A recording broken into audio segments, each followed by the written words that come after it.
पार्वण कटकणा को तीव्र विरोध पर सामान्य नरमिंट राज्य सरकार।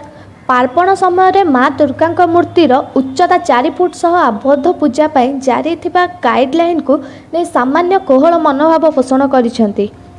आज लोकसेवा भवन में आयोजित बैठक में कहुई आसंता 2 दिन मध्य मूर्तिर उच्चता नहीं निष्पत्ति नियाजिब।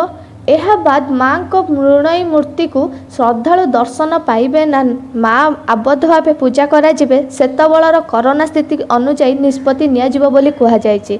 कटकर विभिन्न पूजा अनुष्ठान पक्षर दुर्गा पूजा माँ को मूर्तिर उच्चता और आबद्ध पूजा सरकार द्वारा लागू कटकणा तीव्र विरोध करा जायथिला। राज्य सरकार नियम कोहल न कले बीजेपी पक्षर आसंता 13 तारिख कटक बंद निमंते डाकरा दि जायछि। एही विवादर समाधान निमंते आज गुरुत्वपूर्ण बैठक डाकिथिले सरकार। मुख्य शासन सचिव एसआरसी सह कटकर शांति कमिटी और पूजा कमिटी सदस्यों को मीटिंग पर आमंत्रण करा जायथिला। आज लोकसेवा भवन में उभय पक्ष मध्यरु आलोचना होइतिला।